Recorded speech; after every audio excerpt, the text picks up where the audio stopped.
Bonjour, je vais vous expliquer pour le site Alpine Store comment choisir vos skis de randonnée. Tout d'abord, il y a une logique, plus on va être petit, plus on va prendre un ski de petite taille, plus on va être grand, plus on va prendre un ski de grande taille. Ensuite, il y a également le poids qui va intervenir. On classe les skis de randonnée en 3 catégories. La première, c'est la rando light, c'est tous les adeptes qui veulent faire la Pyramenta. On va avoir un ski comme le Gara Aero de chez Trab qui va faire à peu près 65 mm au patin.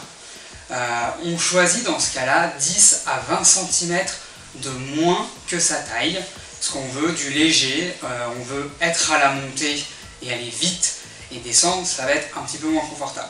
Donc dans ces catégories, on a le Gara Aero de chez Trab, utilisé par Matteo Jacquemou, Laetitia Roux, Justine Stonzo, Giulia Miorada.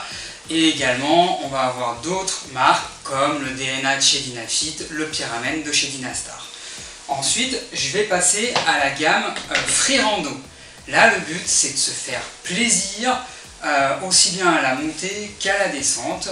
Et pour le Free Rando, on va avoir des patins de 75 à 95 mm. On va prendre un ski à sa taille. Et dans les gammes, chez Trab, on va avoir le Magico, le Mystico, et ensuite on va avoir d'autres marques comme Salomon avec le X-Alp, le Backland de chez Atomic, le Vertical de chez Dynastar. Ensuite, on va avoir une autre pratique, une troisième pratique qui va être le freeride polyvalent.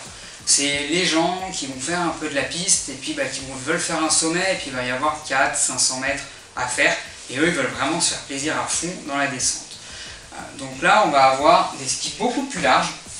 Là, j'ai le Maximo de chez Trab, mais on pourrait également prendre chez Folke un Mantra 5 qui lui a 96 mm et qui est un peu plus lourd.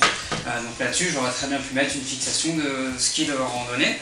Donc là, on a des skis supérieurs à 95 mm et donc on va avoir un peu toutes les gammes de fat qui peuvent rentrer dedans.